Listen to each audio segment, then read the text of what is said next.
Methinks how slow this old moon wanes. She lingers my desires, like to a stepdame or a dowry, long withering out a man's revenue.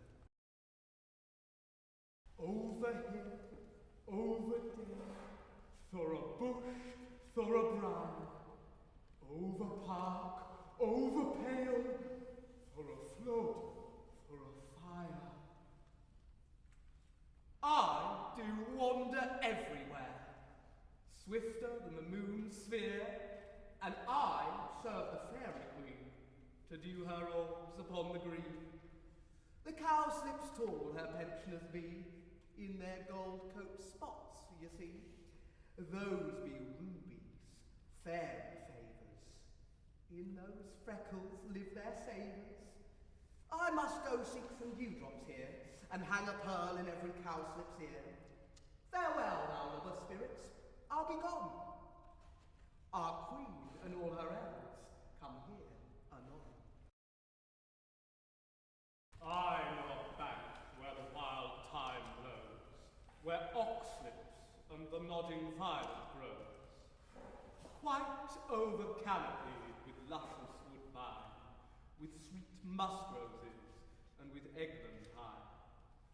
There sleeps Titan, sometime of the night, lulled in these flowers with dances and delight. And there the snake throws her enamelled skin, weed wide enough to wrap a fairy in. And with the juice of this, I'll streak her eyes, and make her full of hateful fantasies. Take thou some of it, and seek through this grove. A sweet Athenian lady is in love with a disdainful youth.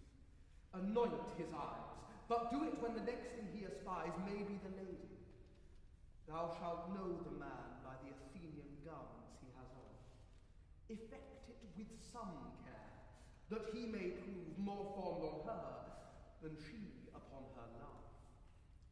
And look, thou meet me ere the first cock crow. My mistress with a monster is in love! Near to her close and consecrated bower, while she was in her dull and sleeping hour, a crew of patches, rude mechanicals that work for bread upon Athenian stools, were met together to rehearse a play intended for great Theseus' nuptial day. The shallowest thick skin of that barren sort, who Pyramus presented in their sport, forsook his scene and entered in a break, when I did at this advantage take. An ass's knoll I fixed on his head. Anon this Thisbe must be answered, and forth my mimic comes, when they him spy, as wild geese the creeping fowler eye, all russet-pated chuffs, many in sort, rising and cawing at the gun's report, sever themselves and madly sweep the sky, so at this sight his fellows fly, and at our stamp, o'er and o'er one falls, he murder cries, and help from Athens calls. Their sense thus weak, lost with their fears thus strong, made senseless things begin to do them wrong. For briars and fawns at their apparel snatch, some sleeves, some hats, from yielders all things catch. I led them on in this distracted fear, and left sweet Pyramus translated there, when in a moment, so it came to pass, Titania waked, and straight away, Londoners!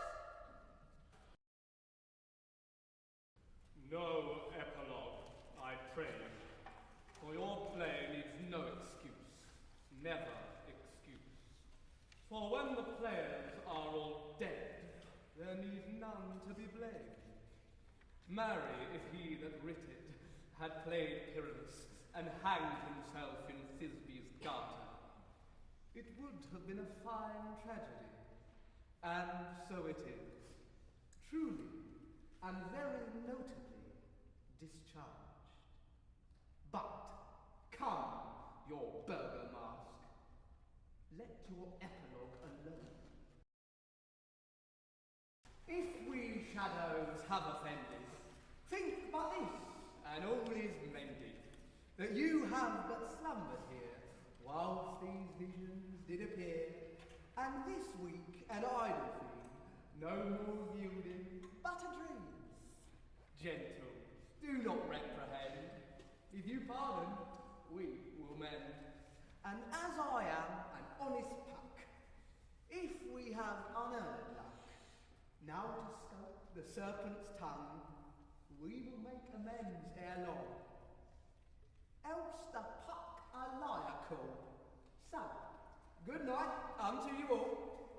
Give me your hands if we be friends, and Robin shall restore amends.